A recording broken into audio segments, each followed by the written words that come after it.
السلام عليكم ورحمة الله وبركاته.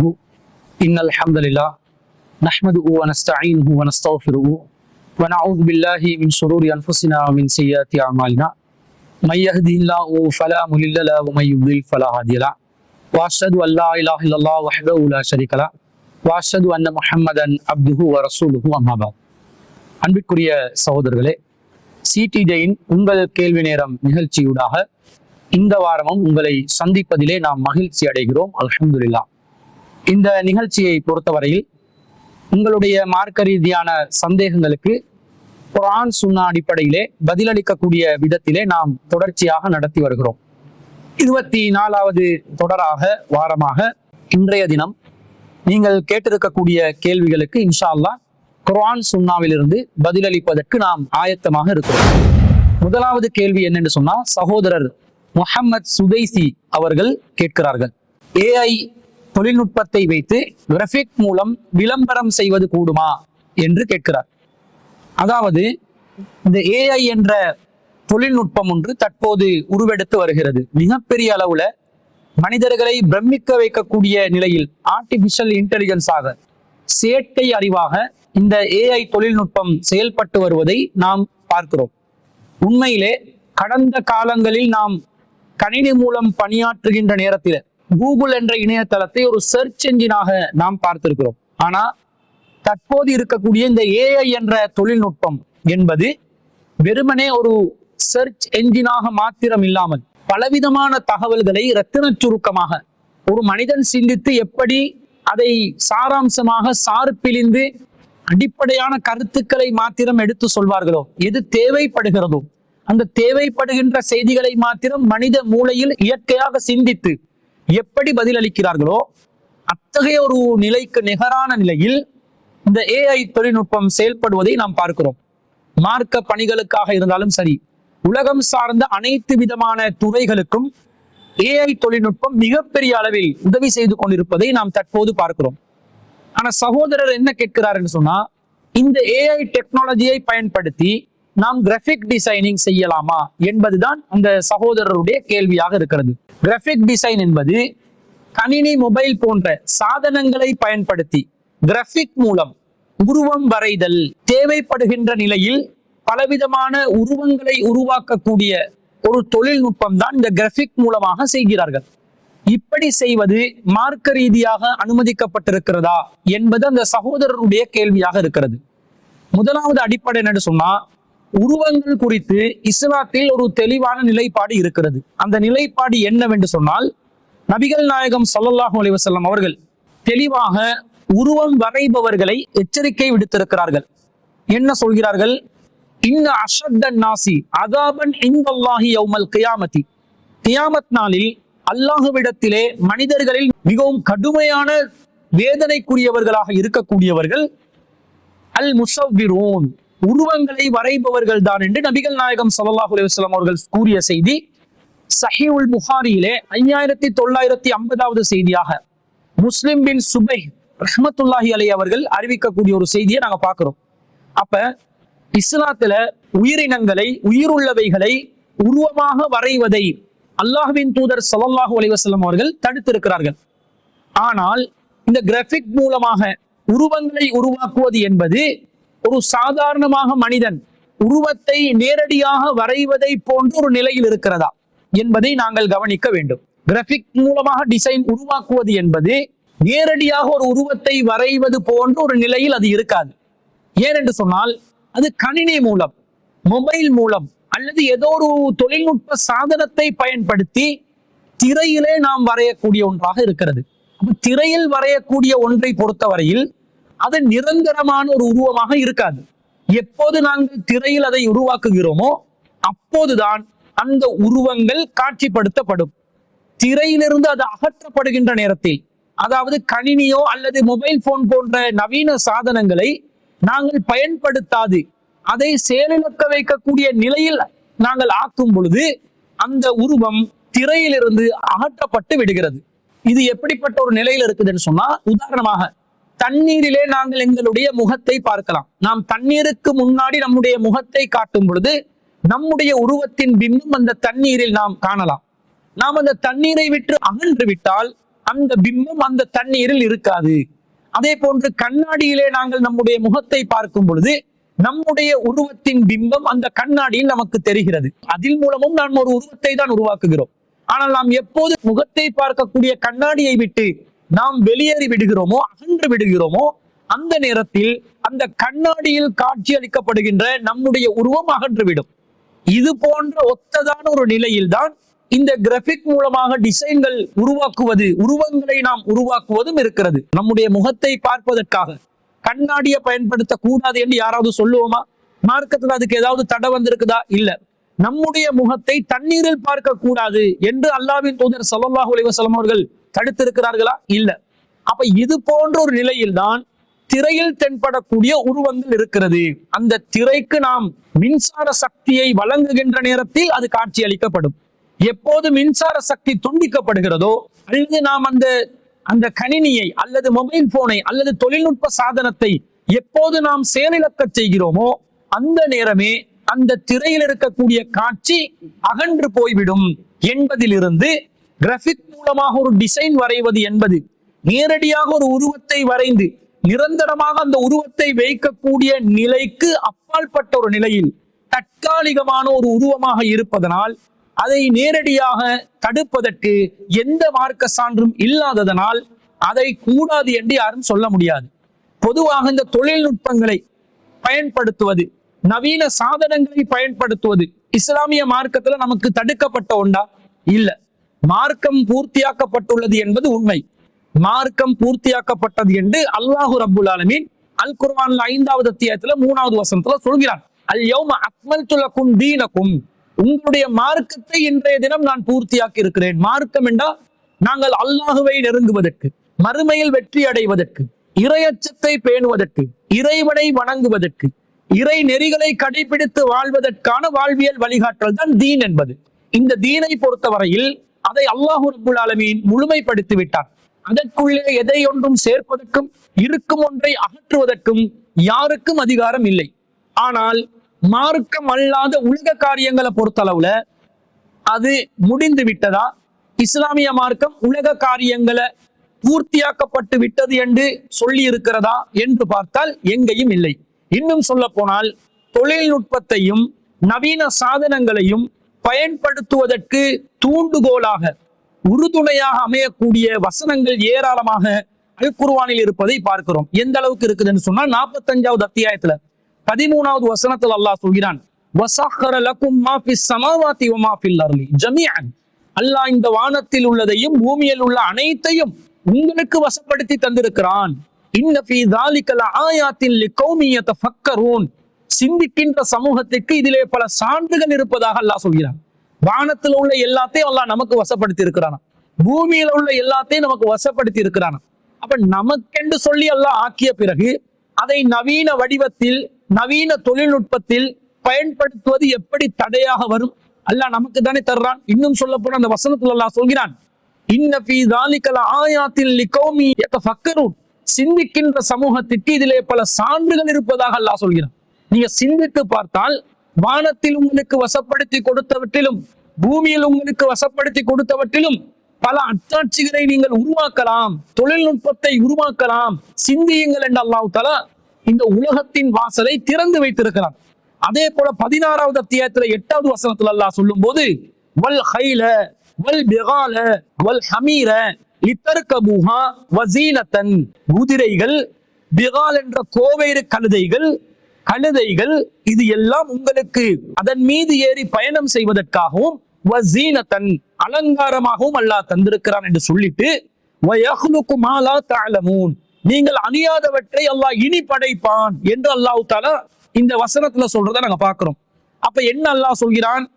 தெளிவாக நீங்கள் பயணிக்கின்ற தற்போதைய வாகனங்களை விட தொழில்நுட்பம் வளர்ந்த, தொழில்நுட்பத்தின் உச்சத்தை தொட்ட நவீன ரகத்தில் வாகனங்கள் வரும் என்று அல்லாஹ் தஆலா ரசூல் ஸல்லல்லாஹு அலைஹி வஸல்லம் அவர்களுடைய காலத்திலேயே சொல்லிவிட்டார். அப்ப தொழில்நுட்பம் வளரும் என்று அல்லாஹ் சொல்லி, நீங்க இப்ப பயன்படுத்துறதை விட வித்தியாசமானதெல்லாம் வரும் என்று சொல்லி தொழில்நுட்பத்தையும் நவீன அறிவியலையும் ஊக்குவிக்கின்ற நிலையில் அல்லாஹ் ரப்புல் ஆலமீன் இந்த வசனத்துல சொல்லி இருக்கிறானா? இல்லையா? சொல்லி இருக்கிறான். நபிமார்கள் அல்லாஹ் தஆலா அனுப்பினது ஏகத்துவத்தை பிரச்சாரம் செய்யறதுக்காக வேண்டி. இந்த ஏகத்துவத்தை பிரச்சாரம் செய்வதற்காக அனுப்பப்பட்ட நபிமார்கள் வெறுமனே ஆன்மீகத்தை மட்டும் பேசியவர்களாக இருக்கவில்லை. ஒவ்வொரு காலத்தில் அந்த காலத்தின் சமூகத்தில உள்ள முக்கியமான தீமைகள் எதுவோ அவற்றை பற்றி மக்களுக்கு எடுத்து சொல்லி அந்த தீமையிலிருந்து மக்களை தடுக்கக்கூடிய பணியையும் நபிமார்கள் செய்தார்கள். அப்படி நபிமார்கள் செய்த பணியில் சுலைமான் அலைஹிஸ்ஸலாம் அவர்களுக்கு அல்லாஹ் தஆலா இந்த தூதுத்துவம், சமூக சீர்திருத்தம் என்பதற்கு அப்பால் இன்னொரு முக்கியமான ஒரு கலை அல்லாஹ் தஆலா படிச்சு கொடுத்ததாக சூரத்துல் அன்பியால 21வது அத்தியாயத்துல 80வது வசனத்துல அல்லாஹ் சொல்கிறான், வஅல்லம்னாஹு ஸன்அத லபூஸின் லகும். உங்கள் போரின் போது உங்களை காக்கும் உங்களுக்குரிய கவச ஆடை முறையை, அதை செய்யும் முறையை, அந்த தொழில்நுட்பத்தை நாம் சுலைமான் அலைஹிஸ்ஸலாம் அவருக்கு கற்றுக் கொடுத்தோம் என்று சொல்லி அல்லாஹ் தஆலா சொல்கிறார். அவர் சுலைமான் நபிக்கு ஏகத்துவத்தையும் அல்லாஹ் சொல்லி, தூதுத்துவத்தையும் சொல்லி, சமூக சீர்திருத்தத்தையும் சொல்லி, நவீன தொழில்நுட்பம் ஒன்றையும் அந்த காலத்தில் அல்லாஹ் தஆலா முதன்முறையாக அல்லாஹ்வே கற்றுக் கொடுக்கிறான் என்றதிலிருந்து இந்த தொழில்நுட்பங்களை பயன்படுத்துவது மார்க்க ரீதியாக எந்த ஒரு பிரச்சனையும் இல்லாத, மார்க்க ரீதியாக அனுமதிக்கப்பட்ட, இன்னும் சொல்ல போனால் மார்க்கம் ஊக்குவிக்கின்ற ஒரு பணியாக இருப்பதை நாம் புரிந்து கொள்கிறோம். அப்ப இந்த கிராபிக் டிசைனிங் ஏஐ டெக்னாலஜி மூலமாக செய்வதில் என்ன பிரச்சனை இருக்குது? உருவம் என்பது நேரடியாக நிரந்தரமாக வரையக்கூடிய விதத்தில் தான் ரசூலா தடுத்து இருக்கிறாங்க. அதிலும் சில விதிவிலக்குகள் இருக்கின்றன, ஏற்கனவே நாங்க தெளிவுபடுத்தி இருக்கிறோம். அப்படி இருக்கிற நிலையில திரையில் ஒரு கிராபிக்காக வரையக்கூடிய, அது தற்காலிகமாக திரையில் நிற்கக்கூடிய ஒரு உருவத்தை வரைவது என்பது எந்த அடிப்படையில் தடை என்றாகும்? மார்க்க ரீதியாக கல்வி நோக்கத்துக்காக, பயனுள்ளவைகளுக்காக வேண்டி, மக்களுக்கு நல்லது நடக்கிறதுக்காக வேண்டி, மக்களுக்கு நல்ல செய்தி போய் சேர வேண்டும் என்பதற்காக வேண்டி, மருத்துவ காரணங்களுக்காக வேண்டி, உலக ரீதியான நல்ல அம்சங்களுக்காக வேண்டி கிராபிக் மூலமாக ஒரு உருவத்தை உருவாக்கி அதன் மூலமாக ஒரு செய்தியை சொல்வது என்பது மார்க்க ரீதியாக தடுக்கப்பட்ட ஒரு காரியம் அல்ல. ஆனா மார்க்கத்துல எதை நாங்கள் நேரடியாக பார்க்க கூடாதோ அதை திரையிலும் பார்க்க கூடாது. அத்தகைய ஆபாசமான பெண்களின் நிர்வாணத்தை, பெண்களை அசிங்கமாக ஆபாசமாக காட்சியளிக்கக்கூடிய காட்சிகளை உருவமாக நாங்கள் கிராபிக் மூலமாகவும் என்ன செய்யக்கூடாது? வரையக்கூடாது. மக்களுக்கு தவறான செய்திகளை போதிக்கக்கூடிய உருவங்களை உருவாக்கி மக்களை வழிகெடுக்கக்கூடிய விதத்தில் ஏதாவது ஒரு கிராபிக் டிசைனை நாங்க பண்ணுவோம் என்றால் அது கூடாது. அது பொதுவாக நாங்க செய்யக்கூடாதது, உலகத்துல நாங்க செய்யக்கூடாதது, நிஜமான வாழ்க்கையில செய்யக்கூடாதது, நிழலான திரையுலகத்திலும் நிழலான கணினி உலகத்திலும் தொழில்நுட்ப ரீதியாகவும் நாங்க செய்யக்கூடாது என்பதை நாங்கள் இயற்கையாக புரிந்து கொள்கிறோம். அந்த அடிப்படையில ஏஐ தொழில்நுட்பத்தை பயன்படுத்தி, செயற்கை நுண்ணறிவை பயன்படுத்தி நாங்கள் தெளிவாக கிராபிக் டிசைன் போன்ற காரியங்களில் திரையில் ஏற்படுத்திக் கொள்வது, கணினியில் ஏற்படுத்திக் கொள்வது மார்க்க ரீதியாக தடுக்கப்பட்ட காரியம் அல்ல. மார்க்க ரீதியாக நேரடியாகவே எது தடுக்கப்பட்டிருக்கிறதோ, பெண்களை நிர்வாணப்படுத்தி ஆபாசமாக காட்சியளிக்க வைத்து மக்களை வழிகெடுக்கக்கூடிய எந்த ஒரு செய்தியையும் பரப்பக்கூடிய விதத்தில் ஒரு உருவத்தை நேரடியாக உருவாக்குவதும் தடை, நேரடியாக பார்ப்பதும் தடை, அதை திரையுலகத்தில் ஆர்டிபிஷியல் இன்டெலிஜென்ஸ் மூலமாக பார்ப்பதும் தடை என்ற அந்த நிலையை தாண்டி, அதை தவிர ஏனையவைகளை நாங்கள் ஏஐ டெக்னாலஜி மூலமாக, கிராபிக் டிசைனிங் மூலமாக செய்து கொள்வதை மார்க்கம் தடுக்காது என்பதுதான் அந்த சகோதரர் கேட்ட கேள்விக்கு நாங்கள் பதிலாக பதிவு செய்து கொள்கிறோம். அதே சகோதரர் சுதேஷ் அவர்கள் இரண்டாவது ஒரு கேள்வியை கேட்கிறார். என்ன கேட்கிறார்? சிறு பிள்ளைகளின் உருவப்படங்களை போட்டு போஸ்டர் விளம்பரம் செய்யலாமா என்று கேட்கிறார். அதாவது இஸ்லாத்துல சிறு பிள்ளைகளின் உருவப்படங்களை நாங்க உருவாக்குறதுக்கு மார்க்கத்தில் அனுமதி இருக்குதா? அதை ஒரு போஸ்டர் வடிவத்தில் விளம்பரம் செய்யலாமா என்று அவர் கேட்கிறார். பொதுவாக ஏற்கனவே சொன்னதை போன்று உருவங்களை பொறுத்தவரையில் நாங்கள் உருவங்களை வரைந்து கொள்வதற்கு நபி ஸல்லல்லாஹு அலைஹி வஸல்லம் அவர்கள் நமக்கு தடை விதித்திருக்கிறார்கள். எந்த அளவுக்கு என்று சொன்னா, சஹீஹுல் புகாரியில 6109வது செய்தியில ரசூல் ஸல்லல்லாஹு அலைஹி வஸல்லம் அவர்கள் ஒரு பயணத்திலிருந்து வீட்டுக்கு திரும்புறாங்க. தஹல அலையன் நபியு ஸல்லல்லாஹு அலைஹி வஸல்லம், ரசூல் ஸல்லல்லாஹு அலைஹி வஸல்லம் ஒரு பயணத்தில் இருந்து என்னிடம் வீட்டுக்கு திரும்பினார்கள், வீட்டுக்குள்ளே நுழைந்தார்கள். வஃபில் பைத்தி கிராமுன் ஃபீஇ சுவருன், என்னுடைய வீட்டிலே ஒரு திரைச்சீலை இருந்தது, அதிலே உருவப்படம் பொறிக்கப்பட்டு இருந்தது. ஃபதல்லௌன வஜ்ஹு, நபிகள் நாயகத்துடைய முகத்தின் நிறம் மாறியது. சும்ம தனாவல சித்திர பிறகு அந்த திரையை எடுத்து கிழித்து விட்டார்கள். ஆயிஷா ரலியல்லாஹு அன்ஹா சொல்றாங்க, காலன் நபியு ஸல்லல்லாஹு அலைஹி வஸல்லம், ரசூலுல்லாஹ் என்ன சொன்னாங்க தெரியுமா? இன்ன மின் அஷத்தின் நாசி அதாபன் யௌமல் கியாமத்தி, இந்த கியாமத்ல மனிதர்கள்ல வேதனை செய்யப்படுபவர்கள் கடும் வேதனை யாருக்கு கிடைக்கும் தெரியுமா? அல்லதீன யுஸவ்விரூன ஹாதிஹி ஸுவர, இந்த உருவங்களை யாரு வரைகிறார்களோ அவர்களுக்கு தான் கடுமையான வேதனை கிடைக்கும் என்று நபி ஸல்லல்லாஹு அலைஹி வஸல்லம் சொன்னதாக அந்த குறித்த செய்தியில் நாங்கள் பார்க்கிறோம். அதே போன்று சஹீஹுல் புகாரியில 3227வது செய்தியாக பதிவு செய்யப்பட்ட ஹதீஸ்ல அபூ தல்ஹா ரலியல்லாஹு அன்ஹு அவர்கள் சொல்கிறார்கள், ரசூல் ஸல்லல்லாஹு அலைஹி வஸல்லம் சொன்னார்களாம், வஅதன் நபிய ஸல்லல்லாஹு அலைஹி வஸல்லம் ஜிப்ரீல் அலைஹிஸ்ஸலாம் ரசூலுல்லாஹ்வுக்கு ஒரு வாதா கொடுக்குறாங்க, வீட்டுக்கு வர்றதா வாதா கொடுக்குறாங்க. ஆனால் ஜிப்ரீல் அலைஹிஸ்ஸலாம் வரல. அப்ப ரசூலுல்லாஹ் ஏன் நீங்க குறித்த நேரத்தில் வரவில்லை என்று கேட்டபோது ஜிப்ரீல் அலைஹிஸ்ஸலாம் சொன்னார்கள், ஃபகால இன்னா லா நதுகுலு பைத்தன் ஃபீஹி சூரத்துன் வலா கல்புன், எந்த வீட்டில் உருவம் இருக்கிறதோ, எந்த வீட்டில் நாய் இருக்கிறதோ அந்த வீட்டுக்குள்ளே நாங்கள் நுழைய மாட்டோம், வானவர்களாகிய நாங்கள் நுழைவதற்கு தடை இருக்கிறது என்று ரசூல் ஸல்லல்லாஹு அலைஹி வஸல்லத்துக்கு ஜிப்ரீல் அலைஹிஸ்ஸலாம் அவர்கள் சொன்னதாக ஒரு செய்தியை பார்க்கிறோம். அப்ப இதை பார்க்கும் பொழுது உருவம் என்பது நீங்க விளம்பரத்துக்காக போஸ்டருக்காக வரைகிறது தடுக்கப்பட்ட மாதிரி ஒரு கருத்தை தருது. ஆனா இந்த கருத்தை பொறுத்தளவுல இது முற்றிலும் முழுதாக உருவம் வரைவதை 100% தடுக்கப்பட்ட ஒரு கருத்தில் வந்த செய்திகள் அல்ல என்பதை புரிந்து கொள்ளக்கூடிய விதத்தில் வேறு சில செய்திகள் இருப்பதை நாங்கள் பார்க்கிறோம். என்ன செய்தி இருக்குது? சஹீஹுல் புகாரில 2479வது செய்தியில் அன்னை ஆயிஷா ரலியல்லாஹு அன்ஹா அவர்கள் அறிவிக்கிறார்கள், இத்தஹதத் அலா சஹுவத்தின் லஹா சித்ரன் ஃபீ தமாசிலு, நான் எனது அல்மாரி ஒன்றின் மீது உயிரினங்களின் உருவங்கள் வரையப்பட்ட ஒரு திரைச்சீலையை தொங்க விட்டிருந்தேன். நபி ஸல்லல்லாஹு அலைஹி வஸல்லம், நபி ஸல்லல்லாஹு அலைஹி வஸல்லம் அவர்கள் அதை கிழித்து விட்டார்கள்.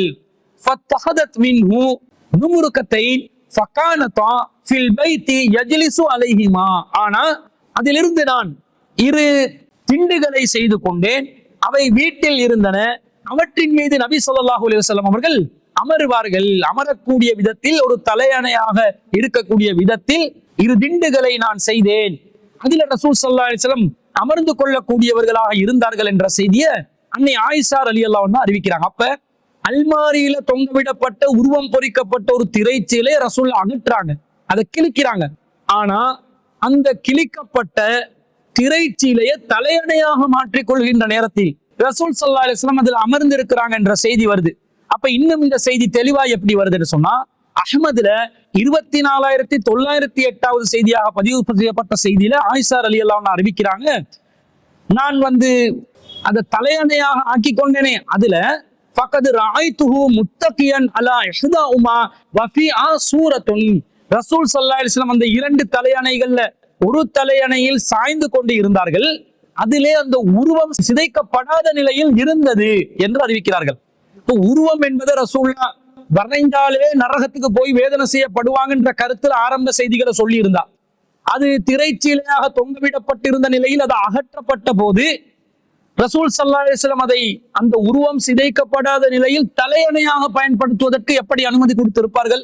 ஏற்கனவே அது உருவம் என்பதே கூடாது, அது எக்காரணத்தை கொண்டும் வரக்கூடாது என்பதுதான் அந்த செய்தியினுடைய கருத்தாக இருந்தா, தலையணையில உருவமாக வந்ததை கூட நபி ஸல்லல்லாஹு அலைஹி வஸல்லம் அவர்கள் தடுத்திருப்பார்களா இல்லையா? அப்படி தடுத்ததாக இந்த செய்தி வருதா? ரசூல் ஸல்லல்லாஹு அலைஹி வஸல்லம் அதுல சாஞ்சி கொண்டிருக்கிறாங்க, அதுல உருவம் இருந்துச்சு என்று வருகிறது. அப்ப அதுல இருந்து என்ன விளங்குது? உருவம் என்பது கூடாது. எந்த நிலையில் கூடாது என்றால், மதிப்பளிக்கக்கூடிய விதத்தில் கூடாது, காட்சிப்படுத்தப்படும் விதத்தில் கூடாது, அதுக்கு தனி கௌரவத்தை உண்டு பண்ணும் விதத்தில் கூடாது. ஏனென்றால் ஏனைய சமூகங்கள்ல இந்த உருவங்களை வரைவதற்குரிய அனுமதியை வைத்துக் கொண்டுதான் சிலை வழிபாட்டை அவர்கள் ஆதரித்தார்கள். சிலை வழிபாட்டுக்குள்ளே நுழைந்தார்கள். படிப்படியாக ஒரு உருவத்தை வரைவாங்க. முதல்ல 2 டைமென்ஷன்கள் உள்ள உருவத்தை வரைவாங்க. அதுக்கு பிறகு 3 டைமென்ஷன் உள்ள முப்பரிமாண வடிவத்துல ஒரு தமாசீலாக, சூரத் என்றது 2 பரிமாணங்கள் உள்ளது, ஒரு முப்பரிமாணம் உள்ள ஒரு உருவமாக மாறி சிலை வழிபாட்டுக்கு செல்வதற்குரிய அந்த வாய்ப்பு இருக்கிறது. மதிப்பு கொடுக்கக்கூடிய விதத்துல ஒரு நல்ல மனிதர்கிட்ட உருவத்தை வரைஞ்சு வைப்பாங்க, வீட்டை தொங்க வச்சிருப்பாங்க. பிறகு என்ன செய்வாங்க? அந்த நல்ல மனிதருக்கு பிறகு வரக்கூடிய சமூகத்தில் உள்ளவங்க, என்னோட வீட்டுல மூதாதையர்கள் இது ஒரு சாதாரண நிலையில தொங்க வச்சிருக்க மாட்டாங்க, இவங்களுக்கு தனி பெரும் ஆற்றங்கள் இருந்திருக்கும், அதனால் தான் இந்த விதத்தில் மதித்தார்கள் என்று சொல்லி அதற்கு தனியாக பூஜைகளை செய்வதற்கு ஆரம்பிப்பார்கள். பிறகு அடுத்தடுத்த தலைமுறையினர் அவரே நம்முடைய குல தெய்வம், நம்முடைய கடவுளாக மாறிவிட்டார் என்று சொல்லி உருவ வழிபாட்டுக்கு வாசல் திறக்கக்கூடிய விதத்தில் ஒரு உருவத்தை காட்சிப்படுத்துவது, அதற்கு மதிப்பளிப்பது, அதற்கு தனி கௌரவத்தை தெரிவிப்பது என்பது, ஒரு தனியான அந்தஸ்தை கொடுப்பது என்பது சிலை வழிபாட்டுக்கு இட்டு செல்லக்கூடிய ஒரு மாபாதக செயலாக அமைந்துவிடும் என்பதனால் நபி ஸல்லல்லாஹு அலைஹி வஸல்லம் அவர்கள் காட்சிப்படுத்தப்படும் நிலையில் உள்ள உருவத்தை தடுக்கிறார்கள். அப்ப நம்முடைய வீட்டில் கூட நம்முடைய உருவங்களை ஒரு பிரேமாக செய்து தொங்க விடுவது நமக்கு அனுமதி இல்லை. வீட்டுல அல்மாரியில அல்லது எங்கேயாவது ஒரு இடத்துல காட்சிப்படுத்தப்படும் விதத்தில் உருவப்படங்களை வைப்பது மார்க்கத்தில் அனுமதி இல்லை என்பது தெளிவாக நமக்கு தெரியுது. அப்படி நோக்கம் என்னன்னு விளங்குது. இதே நேரத்துல இன்னொரு விதிவிலக்க ரசூலா சொல்றாங்க, இந்த காட்சிப்படுத்துற விஷயத்துல கூட பெரிய அளவில் உருவம் இருந்தால் தான் கூடாது. சின்ன அளவுல உருவம் இருந்தா அது காட்சிப்படுத்தப்படும் பொருளில் இருந்தாலும் காட்சிப்படுத்தப்படும் நிலையில் இருந்தாலும் அது தடுக்கப்பட்ட ஒரு காரியம் அல்ல என்பதை நபி ஸல்லல்லாஹு அலைஹி வஸல்லம் அவர்கள் சொல்வதை அனுமதித்து இருப்பதை ஒரு செய்தியிலிருந்து நாங்க பார்க்கிறோம். சஹீஹ் புகாரில 5958வது செய்தியில ஸெய்த் பின் ஹாலித் ரலியல்லாஹு அன்ஹு அவர்கள் அறிவிக்கக்கூடிய செய்தியில அபூ தல்ஹா ரலியல்லாஹு அன்ஹு அவர்கள், அபீ தல்ஹா சாஹிபி ரசூலுல்லாஹி ஸல்லல்லாஹு அலைஹி வஸல்லம், அவங்க சொல்றாங்க, இன்ன ரசூலுல்லாஹி ஸல்லல்லாஹு அலைஹி வஸல்லம் கால, ரசூலா சொன்னாங்க, இன்னல் மலாயிகத லா ததுகுலு பைத்தன் ஃபீ சூரத்து, உருவம் இருக்கக்கூடிய ஒரு வீட்டுக்கு மலக்குமார்கள் நுழைய மாட்டார்கள் என்று நபி ஸல்லல்லாஹு அலைஹி வஸல்லம் அவங்க சொன்னாங்க என்று அபூ தல்ஹா ரலியல்லாஹு அன்ஹு அவங்க அறிவிக்கும் போது, கால புஸ்ர் அவர்கள் சொல்கிறார்கள், சும்மஸ்தகா ஸைதுன் ஃபஉத்னாஹு, இந்த செய்தியை அறிவித்த புஸ்ர் இப்னு ஸயீத் ரஹ்மத்துல்லாஹி அலைஹி அவர்கள் சொல்கிறார்கள், இந்த ஹதீஸை அவருக்கு அறிவித்த ஸைத் அவர்கள் நோய்வாய்ப்பட்டு இருந்தார். அந்த நேரத்துல ஃபஉத்னாஹு, அவரை நோய் விசாரிப்பதற்காக நாம் சென்றிருந்தோம். சென்ற நேரத்துல ஃபைதா அலா பாபிஹி சித்ருன் ஃபீ சூரத்துன், ஹதீஸ் அறிவித்த ஸைத் பின் ஹாலித் அவர்கள் நோய்வாய்ப்பட்டு இருக்கிறார். அவரை நோய் விசாரிக்கிறதுக்காக வேண்டி புஸ்ர் இப்னு ஸயீத் ரஹ்மத்துல்லாஹி அலைஹி அவர்கள் இன்னும் சிலரோடு போற நேரத்துல அவருடைய வீட்டுல, ஹதீஸ் அறிவித்த அந்த தாபியினுடைய வீட்டுல ஒரு சூரத் தொங்குது, ஒரு உருவம் தொங்குது, ஒரு திரைச்சீலை தொங்குது. சூரத்தும், அதுல ஒரு சூரத் இருக்குது, உருவம் இருக்குது. ஃபகுல்து லி உபைதுல்லாஹி ரபீபி மைமூனத ஸௌஜின் நபி ஸல்லல்லாஹு அலைஹி வஸல்லம், உபைதுல்லா என்று சொல்லக்கூடிய மைமுனா ரலியல்லாஹு அன்ஹா அவர்களுடைய பணியாளராக அவருடைய பராமரிப்பில் வளர்ந்த உபைதுல்லா இப்னு அஸ்வத் அல் கௌலானி ரஹ்மத்துல்லாஹி அலைஹி அவர்களிடம் சொன்னேன், அலம் யுக்பிர்னா ஸைதுன் அனி சுவரி யௌமல் அவ்வலி, இதற்கு முந்தைய நாட்கள்ல ஸைத் பின் ஹாலித் அவர்கள் இந்த சூரத் தடுக்கப்பட்டுள்ளது, உருவம் தடுக்கப்பட்டுள்ளது என்று நமக்கு அறிவிக்கவில்லையா? அறிவித்திருந்தார் தானே? ஃபகால உபைதுல்லா, அந்த நேரத்துல உபைதுல்லா அவர்கள் சொல்கிறார்கள், அலம் தஸ்மாஉ ஹீன கால இல்லா ரக்மன் ஃபீ ஸௌபின், அவர் அப்படி சொன்ன நேரத்துல ஆடையில் இருக்கக்கூடிய சிறிய வடிவத்தில் பொறிக்கப்பட்ட உருவத்தை தவிர என்று அவர் ஒரு விதிவிலக்குடனும் சேர்த்து சொன்னாரே, அதை நீங்கள் செவியுறவில்லையா என்று உபைதுல்லா அவர்கள் சொன்னார்கள் என்ற செய்தியை நாங்க பார்க்கிறோம்.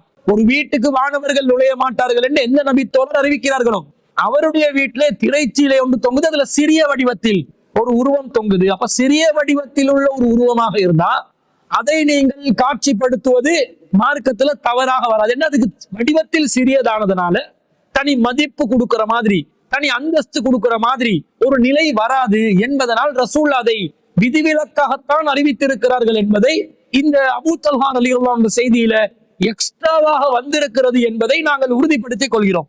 அப்ப உருவம் என்பது காட்சிப்படுத்தப்படும் நிலையில் இருந்தால் கூடாது, காட்சிப்படுத்தப்படுகின்ற மதிப்பளிக்கப்படுகின்ற நிலையில் இருந்தாலும் சிறிய வடிவத்தில் இருந்தால் அது கூடாது என்று சொல்வதற்கு மார்க்கத்தில் ஆதாரம் இல்லை. சிறிய வடிவத்தில் இருப்பது கூடும், குறிப்பாக ஆடைகளில் இருந்தால் கூடும், திரைச்சீலைகளில் இருந்தாலும் கூடும் என்பதிலிருந்து உருவம் என்பது 100% தடுக்கப்பட்ட ஒன்று அல்ல என்பதை நாங்கள் புரிந்து கொள்றோம். இன்னும் சொல்ல போனால் இந்த உருவத்துல இன்னொரு விஷயத்தை நாங்க புரிஞ்சு கொள்ளணும்.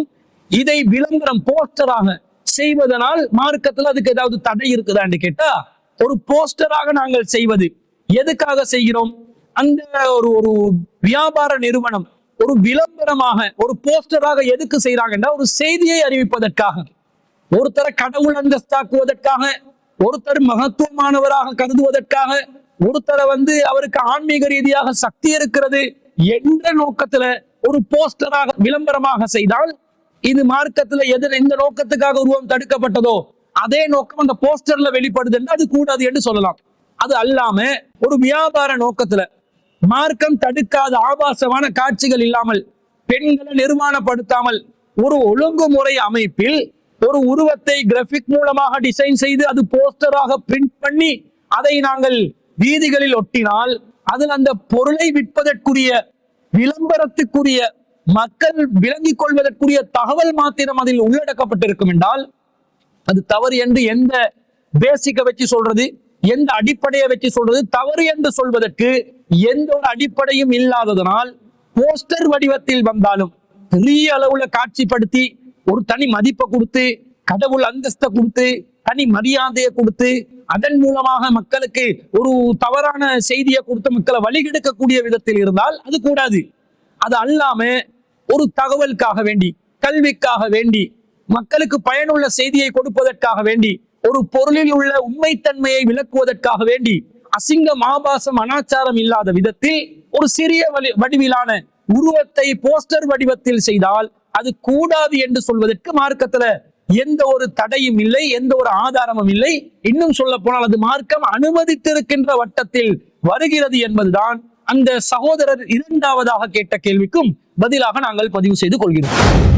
அடுத்ததாக மிக முக்கியமான ஒரு கேள்வி ஒன்று ஒரு சகோதரர் கேட்கிறார். உலகில் முதல் மனிதனான ஆதம் அலைஹிஸ்ஸலாம் அவர்கள் இலங்கையில் பாவ ஆதமலை எடம்ஸ்பீக் பகுதியில் இறக்கப்பட்டதாக சிலர் கூறுகின்றனர். இது குறித்து ஹதீஸ்கள் ஏதும் உள்ளனவா? அவற்றில் தரம் என்ன என்று சகோதரர் பசீல் அவர்கள் மாத்தறையிலிருந்து கேட்கிறார்.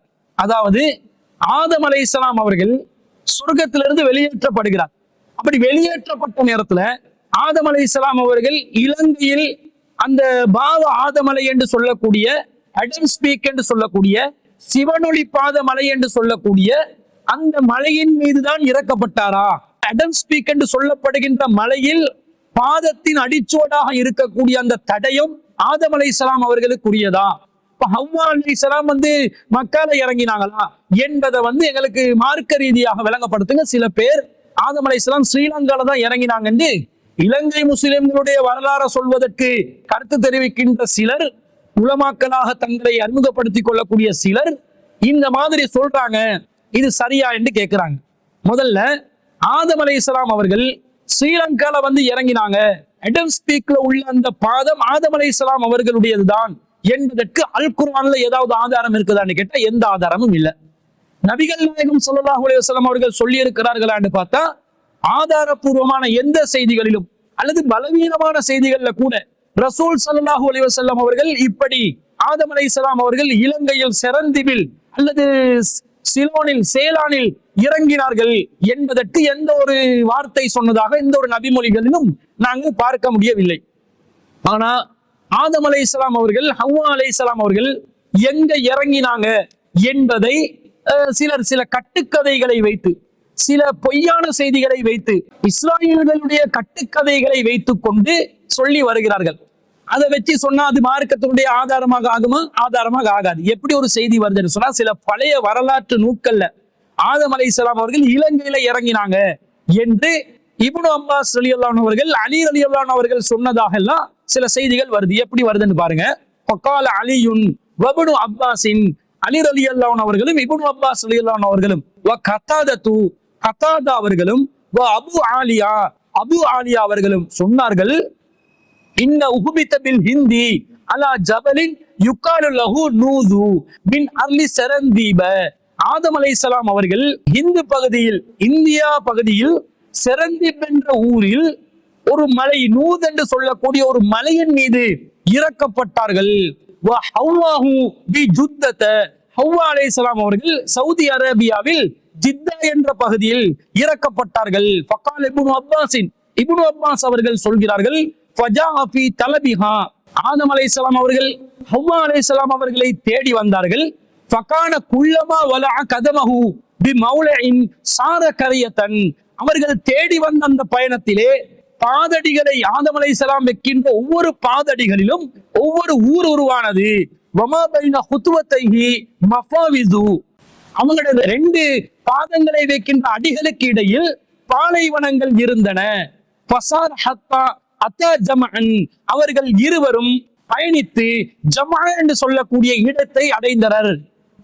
ஃபஸ்தலஃபத் இலைஹி ஹவ்வாஹு, அங்கு ஹவ்வா அலைஹிஸ்ஸலாம் அவர்கள் ஆதம் அலைஹிஸ்ஸலாம் அவர்களை நோக்கி வந்தார்கள். ஃபலிஸாலிக சும்மியத்தில் முஸ்தலிஃபத, அதன் காரணமாகத்தான் அந்த இடத்தை முஸ்தலிஃபா என்று அறிவிக்கப்பட்டது. ஃபதஆரஃபா பிஅரஃபாத்தின், 2 பேரும் அவர்கள் ஒருவரை ஒருவர் அரஃபாத் என்ற இடத்தில் அறிந்து கொண்டார்கள். ஃபலிஸாலிக சும்மியத் அரஃபாத்தின், அதனால் தான் அந்த பகுதிக்கு அரஃபாத் என்று பெயர் சொல்லப்பட்டது. வஜ்தமஆ பிஜம்இன், அவர்கள் இருவரும் ஜம்இ என்று சொல்லக்கூடிய இடத்தில் ஒன்று சேர்ந்தார்கள். ஃபலிஸாலிக சும்மியத் ஜம்அன், அதனால் தான் அந்த இடத்தை ஜம்ஆ என்று பெயரிட்டார்கள். பைபிள்ல சாத்தானை இப்லீஸை பாம்பாக சர்ப்பமாக சொல்வார்கள். இந்த இஸ்ராயீலியாத்திலையும் இந்த பாம்புடைய கதையை கொண்டு வரப்படுது. எப்படி வருது? அஸ்பஹான் என்ற இடத்தில் ஈரானில் ஒரு பகுதியில் தான் பாம்பு இறக்கப்பட்டது. இப்லீஸ் மைசான் என்ற இடத்தில் இறக்கப்பட்டான். வக்கீல ஆதமு பில் பரியதி வ இப்லீசு பில் உபுல்லதி.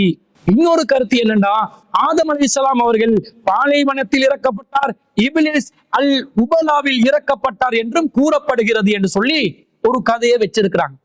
இதுக்கு ஏதாவது அறிவிப்பாளர் வரிசை இருக்குதான்னு கேட்டா அறிவிப்பாளர் வரிசை இல்லை. இந்த கதைக்கு இப்னு அப்பாஸ் ரலியல்லாஹு அவர்கள், அலி ரலியல்லாஹு அவர்கள், கதாதா அவர்கள், அபு ஆலியா அவர்கள் சொன்னதாக வரக்கூடிய இந்த கதைக்கு கூட ஏதாவது ஒரு அறிவிப்பாளர் வரிசை இருக்குதாண்டா அறிவிப்பாளர் வரிசை இல்லை. இது இவங்க எப்படி சொல்லுவாங்க? இவர்கள் சொல்லியே இருந்தாலும் இவர்கள் எப்படி சொல்லலாம்? இது மறைவான ஒரு விஷயமா இல்லையா? ஆதம் அலைஹிஸ்ஸலாம் அவர்கள் எங்க இறக்கப்பட்டார் என்று சொல்லி பிற்காலத்தில் வந்தவர்களுக்கு யாருக்காவது சொல்லலுமா? அல்லாஹ் சொல்ல வேண்டும், அல்லது அல்லாஹ்வுடைய தூதர் சொல்ல வேண்டும். பாலைவனத்துல இறங்கினார் என்று ஒரு கதையும், பாபாத மலையில் இறங்கினார் என்று இன்னொரு கதையும், இந்த கண்ட ஹவ்வா அலைஹிஸ்ஸலாம் அவர்கள் சந்தித்த இடம், ஒன்று சேர்ந்த இடம், அறிந்து கொண்ட இடம் என்று பலவிதமான இடங்களை பத்தி சொல்றாங்களே, இது யாரு சொல்லியிருக்க வேண்டும்? அல்லாஹ் தானே சொல்லியிருக்க வேண்டும். அல்லாஹ்க்கு தானே தெரியும் அவர்கள் எங்கே இறங்கினார்கள் என்று. அல்லது அல்லாஹ் அறிவித்து கொடுத்த ரசூல் ஸல்லல்லாஹு அலைஹி வஸல்லம் அவர்கள் தானே சொல்லி இருக்க வேண்டும். அப்படி அல்லாஹ்வும் ரசூலும் சொன்னதாக ஏதாவது ஆதாரம் வருகிறதா? இல்லவே இல்லை. இல்லை என்றால் என்ன அர்த்தம்? அப்படி சொல்லப்படவில்லை. குர்ஆன் ஹதீஸ்ல வஹீயின் மூலம் இது சொல்லப்பட்ட ஒரு செய்தி அல்ல. இது இஸ்ராயீலியாத்துல வரக்கூடிய இஸ்ராயல்களுடைய, பனு இஸ்ரவேலர்களுடைய, யூத கிறிஸ்தவர்களுடைய கட்டுக்கதைகளில் ஒன்றாகத்தான் இருக்கிறது என்பதை நாங்கள் பார்க்கிறோம். ஆனா இந்த செய்தி இப்னுல் அசீர் அவர்களுடைய அல் காமிலு ஃபி தாரீஹ் என்று சொல்லக்கூடிய நூல்ல 1வது பாகத்துல 35வது பக்கத்துல வருகிறது. ஆனா இந்த செய்தியை சொல்லிட்டு அபூ ஜாஃபர் அவர்கள், அதாவது இமாம் தபரி அவர்கள் என்ன சொல்கிறார்கள் என்றா, வஹாதா மாலா யூஸலு இலா மஅரிஃபத்தி ஸிஹ்ஹதிஹி இல்லா பி ഖബரின் யஜிஉ மஜீஹல் ஹுஜ்ஜதி. இந்த செய்தி இருக்கிறதே, இதனை உண்மைத்தன்மையை உறுதிப்படுத்தக்கூடிய எந்த ஒரு ஆதாரமும் இல்லை. இது குறித்து உறுதியான ஆதார செய்தி உஜ்ஜா எதுவும் இல்லாததனால இந்த செய்தி ஆதாரத்துக்குரிய ஒரு செய்தி அல்ல. வலா நஅலமு ഖബரன் ஃபீ ذلك غير ما ورد في هبوط آدم بالهندي. இந்த ஆதம் அலைஹிஸ்ஸலாம் அவர்கள் இந்தியாவில் இறக்கப்பட்டதாக ஒரு செய்தி வருகிறதே, இதை தவிர எந்த ஒரு செய்தியும் நமக்கு ஒரு சான்றாக கிடைக்கவில்லை.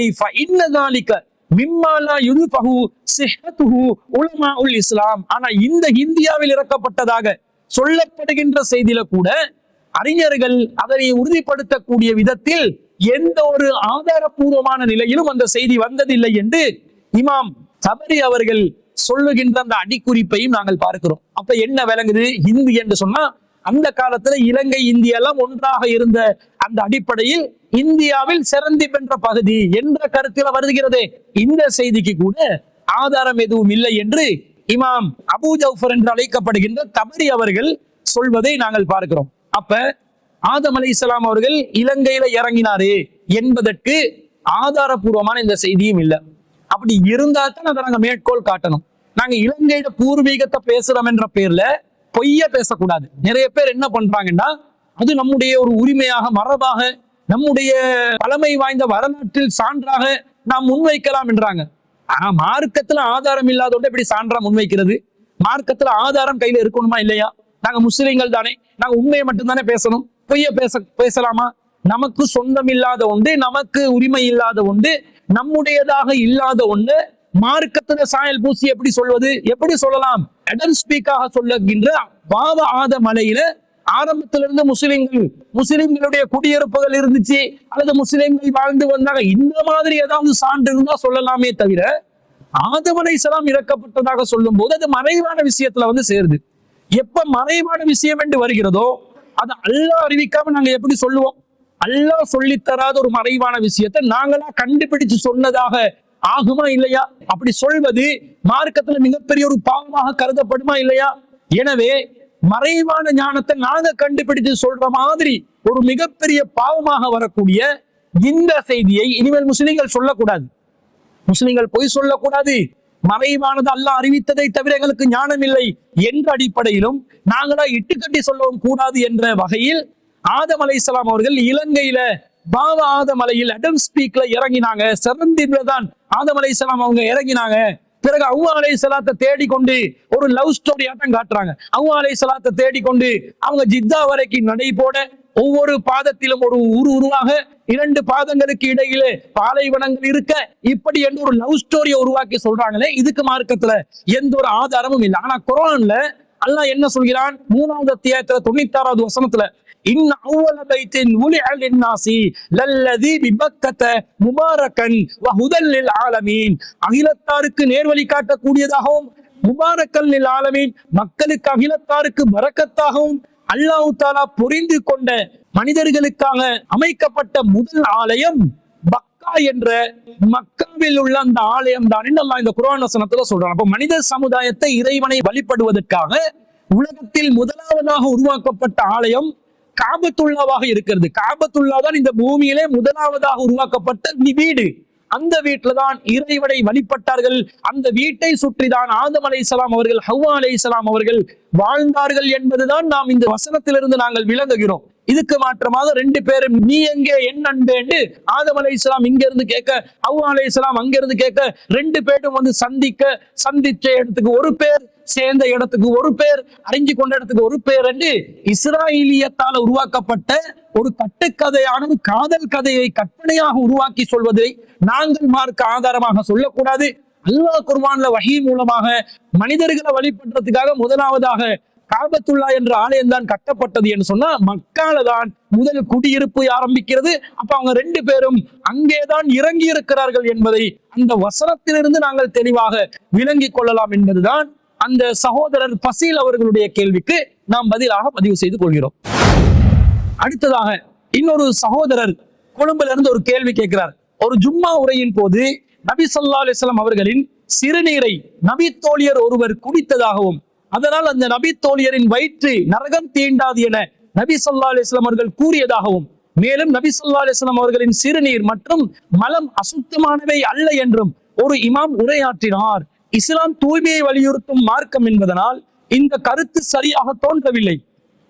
இந்த இமாமின் கூற்று மார்க்க ரீதியாக சரியா என்று ஒரு கேள்வியை கேட்டிருக்கிறார். அதாவது பள்ளிவாசல்கள்ல ஜும்மா நடத்தினா குர்ஆன் ஹதீஸ்ல இருந்து ஏதாவது சொல்லுவாங்கன்னு பார்த்தா, சொல்வது முற்றிலும் முழுதாக கட்டுக்கதைகளையும் கற்பனைகளையும் பொய்களையும் உருட்டுக்களையும் வைத்து உருட்டி கொண்டுதான் இன்று பெரும்பாலும் ஜும்மாக்கள் நடைபெறுவதை பார்க்கிறோம்.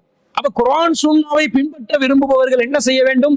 குர்ஆன் சுன்னால எங்க ஜும்மாக்கள் நடத்தப்படுதோ அதற்கு மெனக்கெட்ட என்ன செய்யணும்? தியாகம் செய்து கலந்து கொள்வதற்கு முயற்சி செய்ய வேண்டும். அப்படி இல்லாம சோம்பேறித்தனமாக ஏனோ தானோ என்று ஜும்மாக்களில் நீங்கள் கலந்து கொள்ள நினைத்தால் இப்படி கட்டுக்கதைகளை கொட்டி தீர்க்கக்கூடிய இடங்களுக்கு தான் செல்ல வேண்டி வரும். அவங்க சொன்ன கட்டுக்கதை என்ன? நபி ஸல்லல்லாஹு அலைஹி வஸல்லம் அவர்களுடைய சிறுநீரை ஒரு நபி தோழியர் குடித்தார்கள் அப்படி என்று ஒரு செய்தியை சொல்றாங்க. முதல்ல குர்ஆனும் ஆதாரபூர்வமான ஹதீஸ்களும் தான் இஸ்லாத்தினுடைய அடிப்படை என்றதை நாங்கள் புரிந்து கொள்ள வேண்டும். இந்த குர்ஆனை பொறுத்தளவுல அதுல ஆராய்ச்சிக்கு சந்தேகப்படக்கூடிய நிலையில் எதுவுமே கிடையாது. அல்லாஹ்வே சொல்லிட்டான், அலிஃப் லாம் மீம் ஸாலிகல் கிதாபு லா ரைப ஃபீஹி, இது வேதம், இதுல எந்த சந்தேகமும் இல்லை, ஹுதல் லில் முத்தகீன், இறையச்சம் உள்ளவர்களுக்கு நேர் வழி காட்டும் என்று அல்லாஹ் சொல்லிட்டான். அப்ப குர்ஆன்ல ஆராய்ச்சி செய்யக்கூடிய விதத்துல இந்த வசனம் உண்மையில் அறிவிக்கப்பட்ட வசனமா, இறக்கப்பட்ட வசனமா இல்லையா என்று சந்தேகம் வராது. ஏனென்றால் பல லட்ச நபித்தோழர்கள் ஒன்று திரண்டு இந்த குர்ஆனுடைய அங்கீகாரத்தை எடுத்து விட்டார்கள். இது அல்லாஹ்வின் தூதருடைய வாயிலிருந்து வந்த குர்ஆன், இதுதான், இதுக்கு மாற்றமாக எதுவும் இல்லை என்று ஸைத் பின் சாபித் ரலியல்லாஹு அன்ஹு அவர்களுடைய தலைமையில் அந்த குர்ஆனை ஒன்று திரட்டும் விஷயத்தில் அவர்கள் ஈடுபட்ட நேரத்தில் பல நபித்தோழர்கள் ஒன்று சேர்ந்து, பல லட்சக்கணக்கான நபித்தோழர்கள் ஒன்று சேர்ந்து அவர்களிடமிருந்து திரட்டப்பட்ட தகவலின் அடிப்படையில் குர்ஆன் என்பது இதுதான் என்பது உறுதியாகிவிட்டது. அதே நேரத்தில் அல்லாஹ்வும் திருக்குர்ஆன்ல சொல்லும் போது பல் ஹுவ ஆயாத்துன் பையினாத், மாறாக இது தெளிவான வசனங்கள், ஃபீ சுதூரில் லதீன ஊத்துல் இல்ம, இது கல்வி வழங்கப்பட்டவர்களுடைய உள்ளத்தில் பாதுகாக்கப்படுகின்ற குர்ஆன் என்று அல்லாஹ் சொல்லிட்டார். அப்ப குர்ஆனை பொறுத்தளவுல அல்லாஹ் அந்த குர்ஆனை கல்வியாளர்களுடைய உள்ளத்துல ஹிஃபுல் செய்யக்கூடிய நிலையில் அதை பாதுகாத்து வருகிறான் என்பதை நாங்கள் விளங்கிக் கொள்கிறோம். இன்னும் சொல்ல போனால் அல்லாஹ் திருக்குர்ஆன்ல 15வது அத்தியாயத்தில் 9வது வசனத்துல இன்னா நஹ்னு நஸல்னா ذிக்ர வ இன்னா லஹு லஹாஃபிலூன், இந்த அறிவுரையை குர்ஆனை நாம் தான் இறக்கினோம், அதை நாமே பாதுகாப்போம் என்று அல்லாஹ் சொல்லிட்டான். குர்ஆன்ல எதையும் நாங்கள் பாதுகாப்பு சம்பந்தமாக கேள்வி எழுப்புவதற்கு எதுவும் இல்லை. ஆனா ஹதீஸுகளை பொறுத்தளவுல அது குர்ஆனுடைய தரத்திலிருந்து பாதுகாக்கப்பட்ட ஒரு நிலையில் இல்லை. ஹதீஸை பொறுத்தளவுல ஹதீஸை நபிகள் நாயகம் ஸல்லல்லாஹு அலைஹி வஸல்லம் அவர்கள் சொன்னார்கள் என்பதை மனிதர்களுடைய நாவினால் தான் அது ரிவாயத் செய்யப்படுகிறது. அப்படி மனிதர்கள் ரிவாயத் செய்யப்படுகின்ற நேரத்துல எல்லா நபித்தோழர்களும் ரசூலுல்லாஹ்வுடைய எல்லா ஹதீஸுகளையும் 100% மரணம் செய்து வைத்திருந்தார்கள் என்பதற்கு எந்த ஒரு சான்றும் இல்லை. அந்தந்த நபித்தோழர் ரசூலுல்லாஹ்வுடைய அவைகளில் கலந்து கொண்டிருந்த நேரத்தில் எதை ரசூலுல்லாஹ் நபிமொழியாக சொல்வார்களோ அந்த அவையில் கலந்து கொண்டவர்கள் மரணம் செய்து கொள்வார்கள்.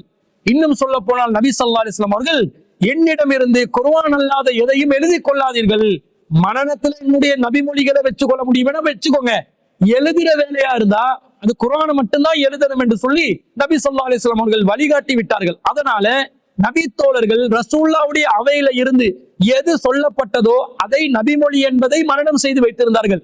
எந்தெந்த சந்தர்ப்பத்துல எந்தெந்த நபித்தோழர்கள் ரசூலுல்லாஹ் அவையில கலந்து கொண்டாங்களோ அந்தந்த சந்தர்ப்பத்துல தான் ஹதீஸ்களை மரணம் செய்தார்கள். அப்ப எல்லா நபித்தோழர்களுக்கும் எல்லா நபிமொழிகளும் கிடைப்பதற்குரிய வாய்ப்பு இருக்கவில்லை. ஆனா குர்ஆனை பொறுத்தளவுல ரசூலுல்லாஹ் அருளப்படுகின்ற நேரத்திலேயே எழுதி கொள்வதற்காக வேண்டி குத்தாபுல் வஹி என்று சொல்லக்கூடிய வஹியை எழுதக்கூடிய ஒரு கூட்டத்தை வைத்திருந்தார்கள். அவர்கள் அவ்வப்போது வரக்கூடிய வசனங்களை மனனம் செய்து கொள்வதோடு எழுத்திலும் பதிவு செய்து கொள்வார்கள்.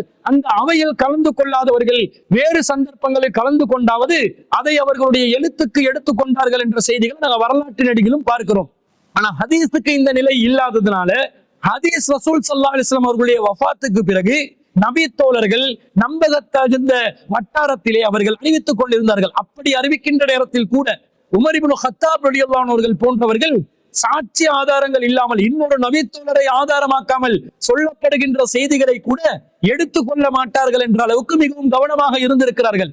நபித்தோழர்களுடைய காலத்துக்கு பிறகு தாபியீன்கள் தபா தாபியீன்கள் என்று வந்தவர்கள் ஹதீஸ்களை ரிவாயத் செய்யும் போது ரசூலுல்லாஹ்விடமிருந்து நேரடியாக கேட்ட நபித்தோழர்கள் இல்லாத நிலையில் நபித்தோழர்களிடமிருந்து நேரடியாக கேட்டவர்கள் அறிவிக்கும் போது ரசூலுல்லாஹ்விடமிருந்து நபித்தோழரிடமிருந்து அதை கேட்ட தாபியீன்கள் என்று வரிசை நீளமாகி செல்லுகின்ற நேரத்தில் இந்த இடைவெளியை பயன்படுத்தி கொண்டு இஸ்லாத்துக்கு எதிராக சதி செய்தவர்கள் இஸ்லாத்துக்குள்ள பல செய்திகளை நுழைவித்தார்கள்.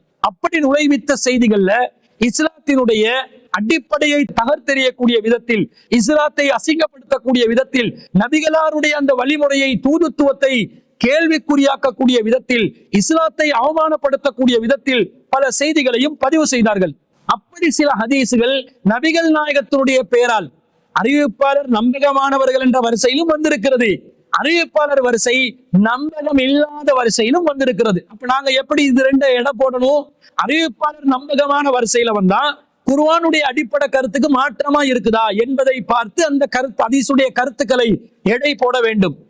நபி அறிவிப்பாளர் வரிசை நம்பகமற்ற நிலையில் வந்தால் அந்த நம்பகமற்ற நிலையே ஒரு ஆதாரமாக வைத்துக் கொண்டு சில ஹதீஸுடைய கருத்துக்களை நாங்கள் நிராகரிக்க வேண்டும் என்ற ஒரு அடிப்படை ஆரம்ப காலத்திலிருந்து நபித்தோழர்களுடைய காலத்திலிருந்து நடைமுறையில் வந்திருக்கிறது. அந்த அடிப்படையில இந்த மூத்திரம் சம்பந்தமாக சில செய்திகள் வருகிறது. நபிகள் நாயகத்துடைய மூத்திரத்தை நபி தோழியர்கள் குடித்தார்கள். குடிப்பதை ரசூல்லா அனுமதித்த விதத்தில் சில கருத்துக்கள், சில ஹதீசுகள் வருகிறது. முதல்ல ஒன்று யோசிங்க. கல்லையும் மண்ணையும் மனிதர்களாக கருதக்கூடிய இணை வைப்பவர்கள், காபிர்கள் கூட ஒரு மனுஷனுடைய மூத்திரத்தை குடிப்பதை மார்க்கத்துல உண்டு, அவனுடைய சித்தாந்தத்தில் அது அனுமதிக்கப்பட்ட ஒன்று, அவன் மதத்தில் அது அனுமதிக்கப்பட்ட ஒன்று என்று சொல்வார்களா? சொல்ல மாட்டார்கள். கடவுளை மறுக்கக்கூடிய நாஸ்திகர்கள் சொல்வார்களா? ஏன் மூத்திரத்தை குடி, உனக்கு ஞானம் கிடைக்கும் என்று சொல்வார்களா? சொல்ல மாட்டார்கள். ஏனென்றால் இது ஒரு அநாகரிகமான, மார்க்கத்துக்கு முரணான, நடைமுறைக்கு எதிரான, சுத்தத்துக்கு எதிரான, ஆரோக்கியத்துக்கு எதிரான, அறிவியலுக்கு எதிரான ஒரு பழங்கால மூட நம்பிக்கையை சேர்ந்த ஒன்று என்று எல்லோரும் புரிந்து கொள்வார்கள். அப்படிப்பட்ட நிலையில் இருக்கும் பொழுது சில ஹதீசுகள் வருதுண்டா அது அப்படியே மிம்பர் மேடையில ஏறி அப்படியே பிரச்சாரம் செய்யறதா? இஸ்லாத்துக்கு அது மாற்றமாக இருக்கிறது. இஸ்லாத்துல எந்த நாகரிகத்தோடு அதை கொண்டு போயிட்டு வைக்கிறது? முஸ்லிம் அல்லாதவன் இதுல கேள்வி கேட்டா எப்படி பதில் சொல்வது? இதையாவது சிந்திக்காமல் உலமாக்கள் என்ற பேர்ல சில மடையர்கள் மிம்பர்கள்ல ஏறிக்கொண்டு இது போன்ற செய்திகளை பரப்பி வருகிறார்கள். ரசூல்லா என்ன வழிகாட்டுறாங்க? ரசூலோட பேர்ல ஒரு செய்தி வரும் என்று சொன்னா அந்த செய்தியை எப்படி நாங்க புரிஞ்சு கொள்ளணும், எப்படி நாங்க ஏற்றுக்கொள்ளணும் என்பதற்கு அகமதுல 15478வது ஒரு செய்தி பதிவு செய்யப்படுகிறது. இதை அபூ உஸைத் ரலியல்லாஹு அன்ஹு அறிவிக்கிறாங்க. என்ன செய்தி வருது?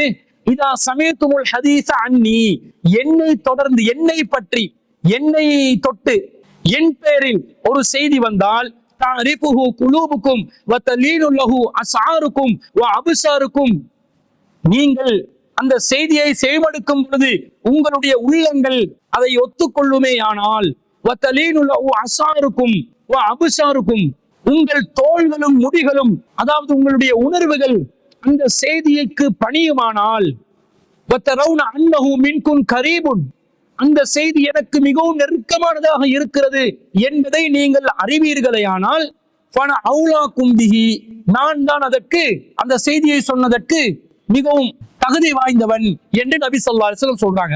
அதே போன்று வைதா சமீதுமுல் ஹதீஸ் அன்னி, என் பெயரால் ஒரு செய்தியை செவிமடுக்கிறீர்கள், துன்கிருஹு குலூபுக்கும், உங்களுடைய உள்ளங்கள் அதை வெறுக்கிறது, வ தன்பிரு அஸ்ஆருக்கும் வ அப்சாருக்கும், உங்களுடைய தோள்களும் முடிகளும் அதற்கு பணிவதில்லை,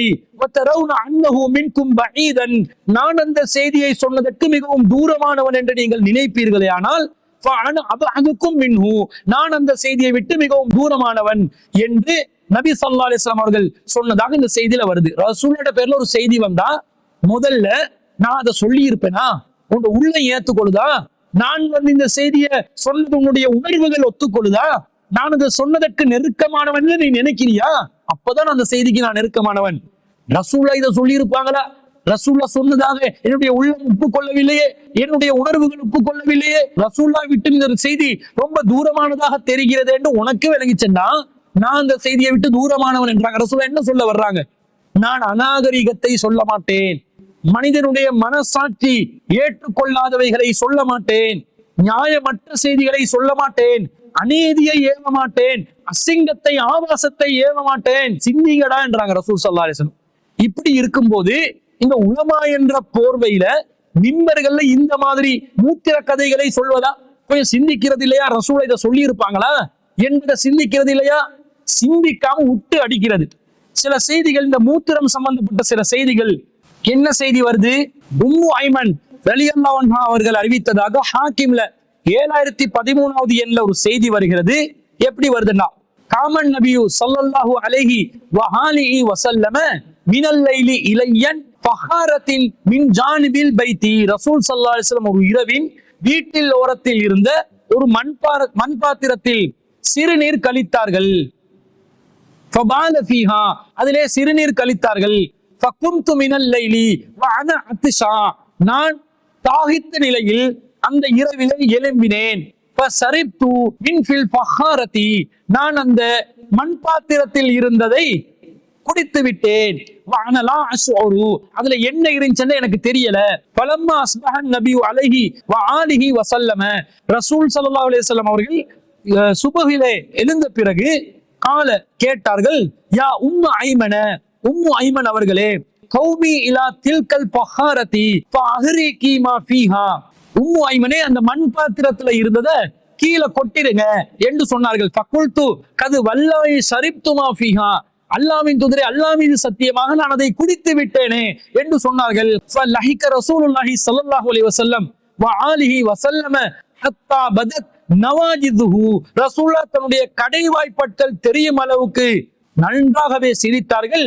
சும்ம கால, பிறகு சொன்னார்கள், அம்மா இன்னகி லா யஃப்ஜஹு பத்னுகி பஅதஹு அபதா, அறிந்து கொள்ளுங்கள், இனி உங்களுடைய வயிறு ஒருபோதும் வலி ஏற்படாது, உன வயிற்றுக்கு ஒருபோதும் வலி ஏற்படாது என்று நபி ஸல்லல்லாஹு அலைஹி வஸல்லம் அவர்கள் சொன்னதாக ஒரு செய்தி வருது.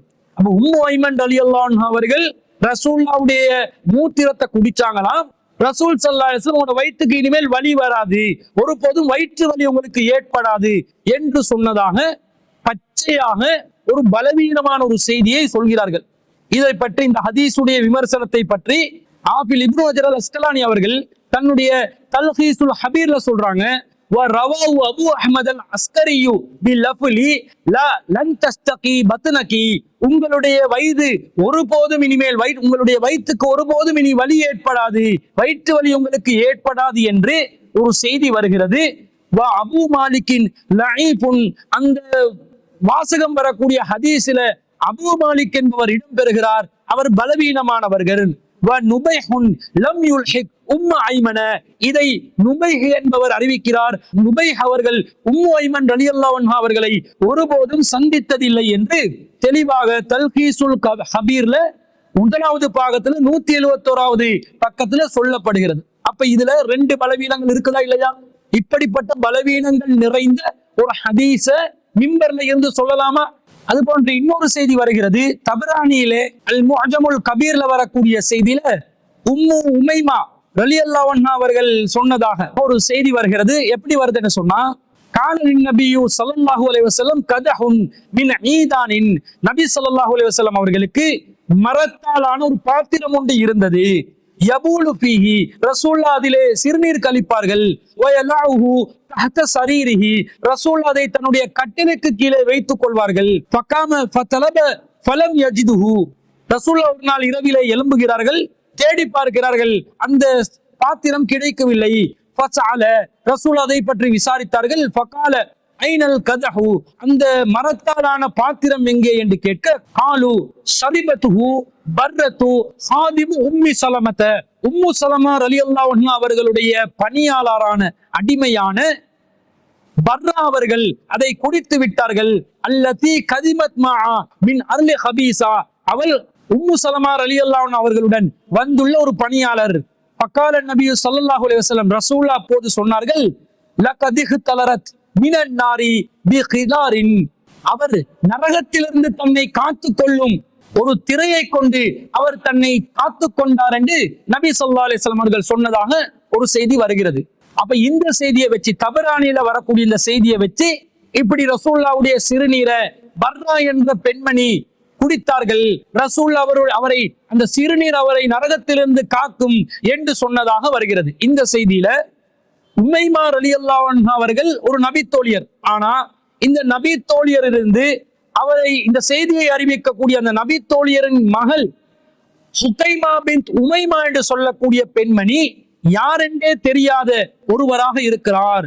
லிசானுல் மீசான்ல இப்னு ஹஜர் அல் அஸ்கலானி ரஹ்மத்துல்லாஹி அலைஹி அவர்கள் சொல்கிறார்கள், ஹகீமத்து பின்த் உமைமத ஸக்கரஹா இப்னு முந்தஹு, இப்னு முந்த அவர்கள் ஹகீமத் இப்னு உமைமா அவர்களை பற்றி அறிவிக்கிறார்கள். ஃபகால், அவர் சொன்னார், லா யுஅரஃபு லஹா ஹாலுன், அவருடைய நிலை எதுவென்று நமக்கு தெரியாது என்று சொன்னதாக வருகிறது.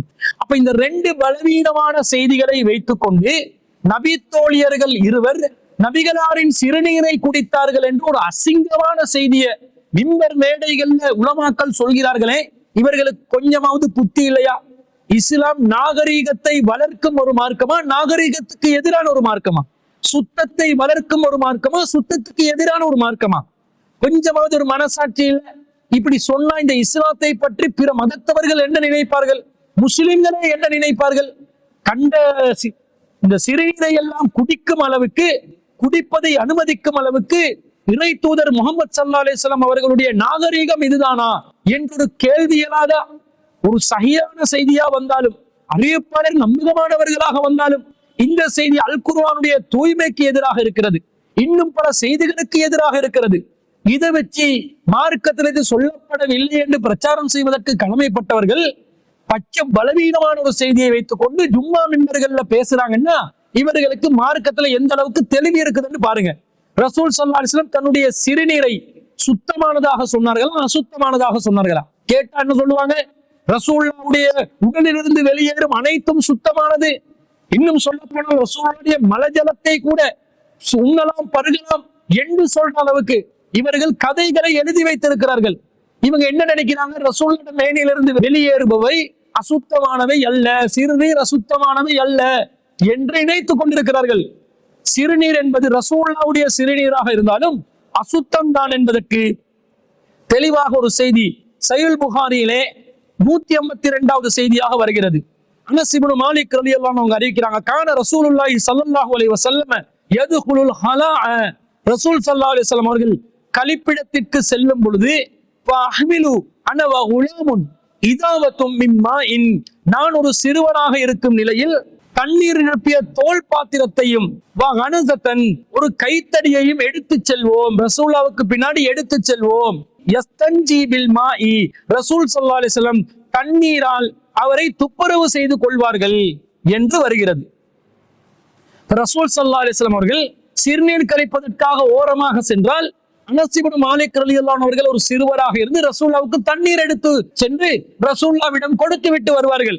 ரசூலுல்லாஹ் சிறுநீர் கழித்து தண்ணீரால் சுத்தம் செய்து கொள்வார்கள் என்று வருகிறது. ஏன் சுத்தம் செஞ்சாங்க? சிறுநீர் அசுத்தம் என்பதனால் தானே. அசுத்தமான ஒன்றை ரசூலுல்லாஹ் அசுத்தமாக கருதியதனால் தான் அதை சுத்தம் செய்தார்கள். அதை பிறரொருவருக்கு கொடுப்பதற்கு ரசூலுல்லாஹ் கொடுப்பாங்களா? அசுத்தமான சிறுநீரை அசுத்தம் என்று சொன்ன பிறகும் இன்னொருத்தர் இதை குடிங்க என்று ரசூல் ஸல்லல்லாஹு அலைஹி வஸல்லம் அவர்கள் சொல்லி இருப்பார்களா? இதை கூட சிந்திக்காம ஹதீஸுக்கு முரண்படுது, குர்ஆனுடைய அடிப்படைக்கு முரண்படுது, எல்லாத்தையும் தூக்கி கடாசி இந்த மாதிரி கற்பனை கதைகளை மக்களுக்கு சொல்லி மலத்தையும் சாப்பிடலாம் அதுவும் சுத்தம்தான் என்று சொல்லக்கூடிய அளவுக்கு அறிவியலர்களாக இன்று உலமாக்கல் என்ற போர்வையில் நடமாடக்கூடியவர்கள் செயல்படுவதை நாங்கள் பார்க்கிறோம். சிந்தித்து செயல்படுங்கள். மார்க்கத்தை இப்படி மூத்திரத்தை மலத்தெல்லாம் திண்டு குடிச்சு வாழ சொல்லி எங்கேயுமே சொல்லல. இறை தூதர் அப்படி கட்டளையிடவும் இல்லை. இது சுத்தமான ஒரு மார்க்கம். அத்தஹூரு நிஸ்புல் ஈமான், சுத்தம் என்பது ஈமான் பாதி என்று இஸ்லாம் சொல்லிவிட்டது. எங்களுக்கு ஈமான் இருந்து அதுல பாதி சுத்தமா இருக்கணும் என்று சொன்ன பிறகு இந்த மாதிரி அசுத்தங்கள்ல இருந்து நாங்கள் விலகிக் கொள்ள வேண்டும். இந்த மாதிரி கற்பனை கட்டுக்கதைகளை நாங்கள் செய்மடுக்கவும் கூடாது, செய்மடுத்தாலும் அதை ஏற்றுக்கொள்ளவும் கூடாது. இவை தவறானவை என்பதை நாங்கள் புரிந்து கொண்டு நாங்கள் மார்க்கம் தூய்மையான மார்க்கம், இது நாகரிகத்தை கற்றுத்தந்த மார்க்கம், துப்பரவை கற்றுத்தந்த மார்க்கம், சுத்தத்தை போதிக்கும் மார்க்கம் என்பதை ஈமானோடு இந்த இஸ்லாத்தை நாங்கள் கடைபிடிக்க வேண்டும். இந்த மூத்திர கதை பொய்யான ஒரு பச்சை பொய்யான பிழையான ஒரு கதை என்பதை இதிலிருந்து நாங்கள் தெளிவாக அறிந்து கொள்கிறோம். இது போன்ற கட்டுக்கதைகளை பேசும் உலமாக்கள் அல்லாஹ்வை அஞ்சி தன்னுடைய மார்க்க பணிகளில் ஈடுபடுமாறும் அன்பாய் கேட்டுக்கொள்கிறோம்.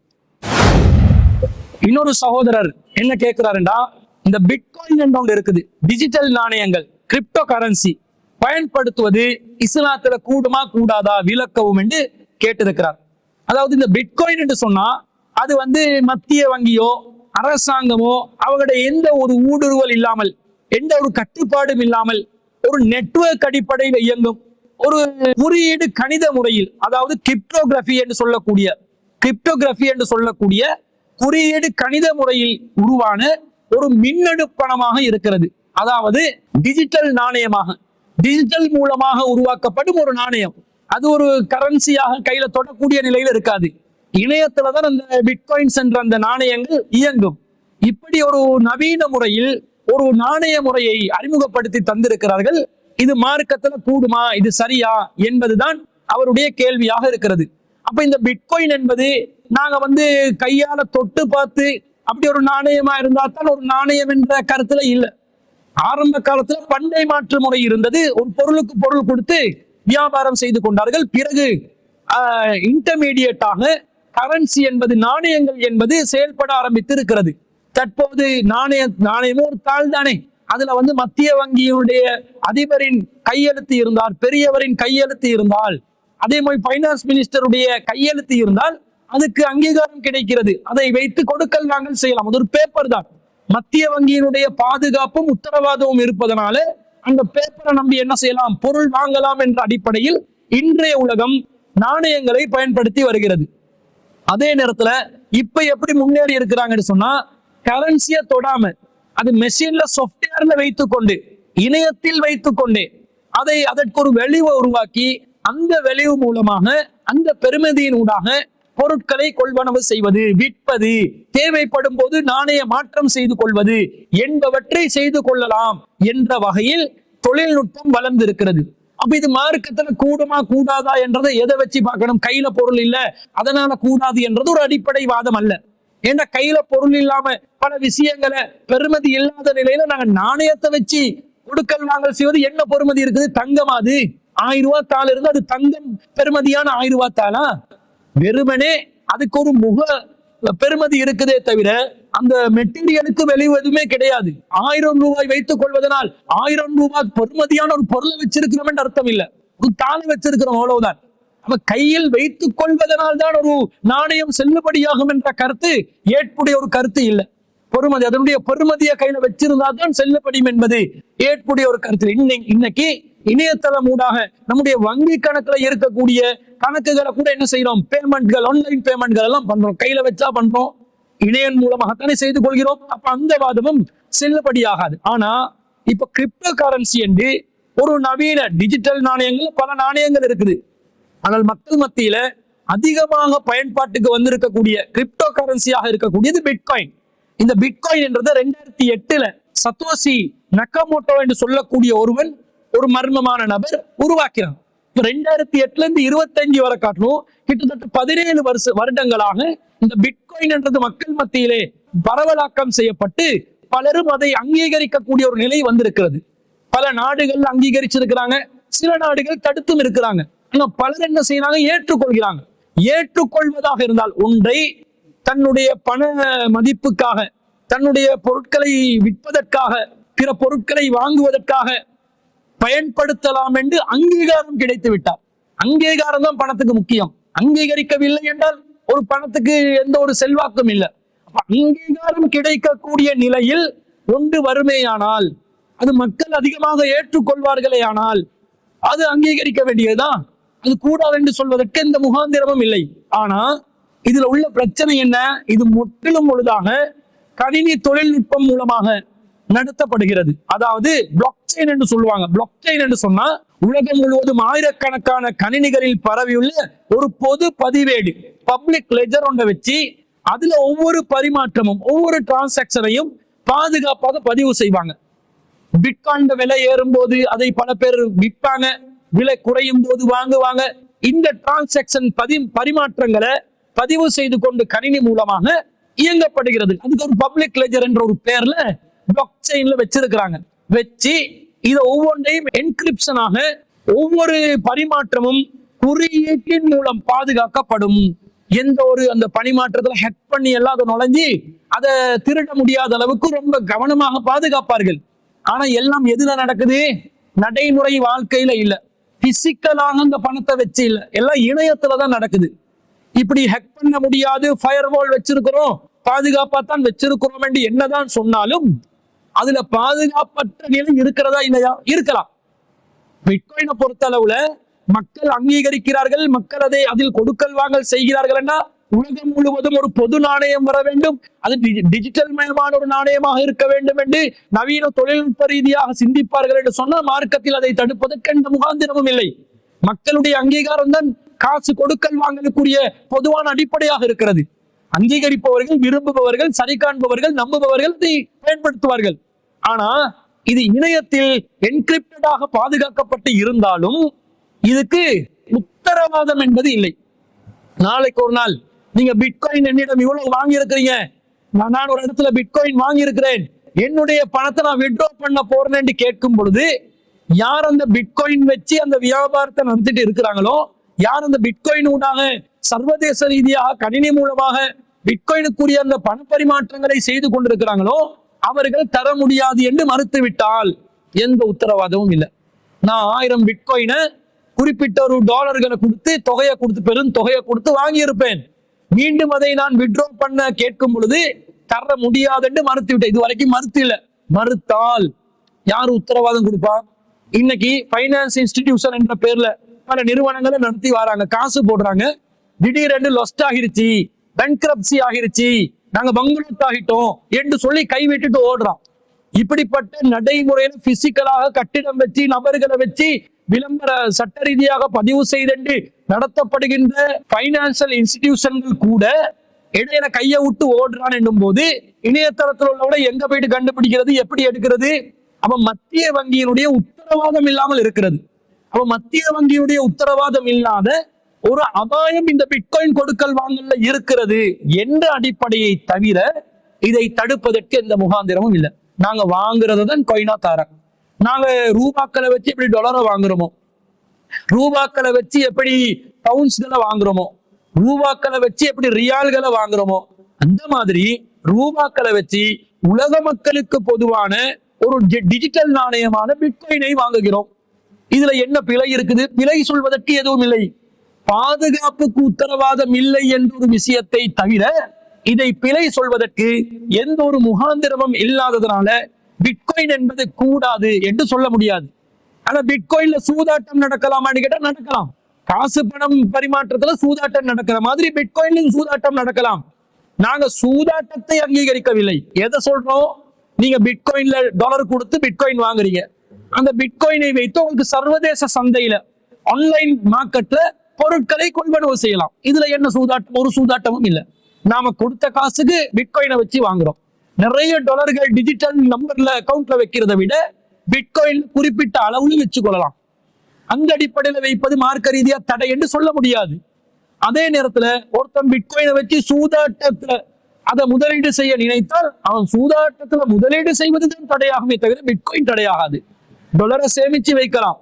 அந்த டாலரை கசினோவிலோ அல்லது ஆன்லைன் சூதாட்டத்திலோ பயன்படுத்துவது கூடாது. அதே போன்று பிட்காயினை சேமித்து வைக்கலாம், அதை சூதாட்டத்தில் பயன்படுத்துவது கூடாது என்றுதான் பிரித்துக் கொள்ள வேண்டும். பிட்காயின் என்பது நவீன ரீதியாக தொழில்நுட்ப ரீதியாக பயன்படுத்தப்படுகின்ற ஒரு டிஜிட்டல் நாணயம். அதை தடை செய்வதற்கு எந்த முகாந்திரமும் இல்லை. ஆனால் மத்திய வங்கியினுடைய பாதுகாப்பு உத்தரவாதம் இல்லாததனால் அதிலே ஒருவர் ஒரு நாள் அல்லது ஒரு நாள் ஏமாற்றம் அடையும் அபாயம் இருக்கிறது. இந்த ரிஸ்கை பொறுப்பெடுப்பதற்கு தயாரானவர்கள் அதை பொறுப்பேற்றுக் கொள்ளலாம். சில நாடுகள் அதை தடை செய்திருக்கிறார்கள், சில நாடுகள் அதை அனுமதித்திருக்கிறார்கள். தடை செய்திருக்கிறார்கள் என்பதை வைத்து கூடாது என்று சொன்னால், அனுமதித்திருக்கிறார்கள் என்பதை வைத்து கூடும் என்று சொல்ல வேண்டிய நிலை வரும். இதை வச்சு பார்க்கறது இல்லை. ஒவ்வொரு நாடும் அவங்களுடைய பொருளாதார நிலையை வைத்து பிட்காயின் கூடுமா கூடாதான்னு முடிவெடுப்பாங்க. நம்ம நாட்டுல பிட்காயின் பயன்படுத்துவதற்கு தடை என்று எங்கும் அறிவிக்கப்படவில்லை. இப்படி அறிவிக்கப்பட்டால் அது சட்ட ரீதியாக கூடாது என்று ஆகும், மார்க்க ரீதியாக கூடாது என்று ஆகாது என்பதை நாங்கள் புரிந்து கொள்ள வேண்டும். எனவே பிட்காயின் பயன்படுத்துவது மார்க்க ரீதியாக தடுக்கப்பட்ட ஒரு காரியம் இல்லை என்பதுதான் அந்த கேள்வி கேட்ட சகோதரருக்கு பதிலாக நாங்கள் பதிவு செய்து கொள்கிறோம். எனவே அன்பிற்குரிய சகோதரர்களே, இந்த வாரத்திற்கான நீங்கள் கேட்ட அனைத்து கேள்விகளுக்கும் நாம் பதிலளித்திருக்கிறோம். இன்ஷா அல்லாஹ் பல சகோதரர்கள் பல கேள்விகளை கேட்டிருக்கிறாங்க. தொடர்ச்சியாக சிடிஜெயின் உங்கள் கேள்வி நேரம் நிகழ்ச்சியூடாக உங்களுடைய மார்க்க அறிவை வலுப்பெறக்கூடிய விதத்தில் நீங்கள் கேட்கக்கூடிய அனைத்து கேள்விகளுக்கும் குர்ஆன் சுன்னா அடிப்படையில் தெளிவான துரிதமான துல்லியமான பதில்களை இன்ஷா அல்லாஹ் வழங்குவதற்கு நாம் தயாராக இருக்கிறோம் என்பதை கூறிக்கொண்டு இந்த வாரத்திற்கான இந்த நிகழ்ச்சியை நாம் இத்துடன் நிறைவு செய்து கொள்கிறோம். வாஹிரு தஅவானா அல்ஹம்துலில்லாஹி ரப்பில் ஆலமீன். சுப்ஹானக அல்லாஹும்ம வ பிஹம்திக அஷ்ஹது அல்லா இலாஹா இல்லா அன்த அஸ்தக்ஃபிருக வ அத்தூபு இலைக்.